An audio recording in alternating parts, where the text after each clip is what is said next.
வலியற்ற varicose vein சிகிச்சை எளிய 30 நிமிட செயல்முறை 7847045678. போக்குவரத்து தொழிலாளர்களுடன் அரசு பேச்சுவார்த்தையை தொடங்க வேண்டும், இல்லையென்றால் அவர்களுக்கு இடைக்கால நிவாரணமாக 5000 ரூபாய் வழங்க வேண்டும் என்று எதிர்க்கட்சித் தலைவர் எடப்பாடி பழனிசாமி வலியுறுத்தியுள்ளார்.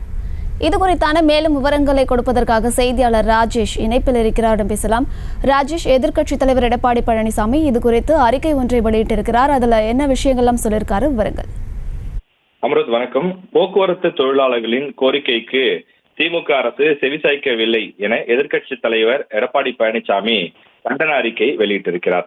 கடந்த டிசம்பர் மாதம் 20ஆம் தேதி அண்ணா தொழிற்சங்க பேரவை மற்றும் கூட்டமைப்பு சங்கங்களான பல்வேறு கட்சிகள், அதாவது பாமக, தேமுதிக, மனித உரிமைகள் கழகம், புதிய நீதி கட்சி உள்ளிட்ட பல்வேறு கட்சிகளின் அந்த தொழிற்சங்க பேரவைகள் மற்றும் ஓய்வு பெற்ற தொழிலாளர்களுடைய நலச்சங்கம் CITU தலைமையிலான 7 சங்கங்கள் உள்ளடக்கிய கூட்டுக்குழுவானது இணைந்து தமிழக அரசுக்கும் போக்குவரத்து கழகத்திற்கும் வேலை நிறுத்த நோட்டீஸ் வழங்கியிருந்தது என்று குறிப்பிட்டிருக்கிறார்.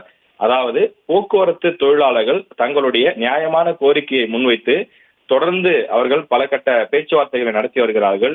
ஆனால் அவர்களுடைய கோரிக்கையை திமுக அரசு ஏற்க மறுக்கிறது.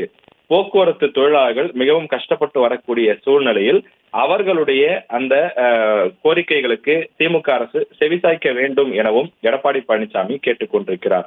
நாடாளுமன்ற பொதுத் தேர்தல் தேதி அறிவிப்புக்கு முன்பு ஊதிய உயர்வு பேச்சுவார்த்தை துவங்க வேண்டும், இல்லை என்றால் தொழிலாளர்களுக்கு உடனடியாக 5000 ரூபாய் இடைக்கால நிவாரணம் வழங்க வேண்டும் என்றும் தொழிற்சங்கங்களின் கோரிக்கை வைத்துள்ளதாக செய்திகள் தெரிவிக்கின்றன. எனவே அந்த கோரிக்கையை ஏற்க வேண்டும் எனவும் எடப்பாடி பழனிசாமி கேட்டுக்கொண்டிருக்கிறார். அறிக்கை தொடர்பான முழு விவரங்களுக்கு நன்றி ராஜேஷ். வலியற்ற வெரிகோஸ் வெயின் சிகிச்சை எளிய 30 நிமிட செயல்முறை 7847045678. செய்திகளை உடனுக்குடனும் துல்லியமாகவும் தெரிந்து கொள்ள சப்ஸ்கிரைப் பண்ணுங்க.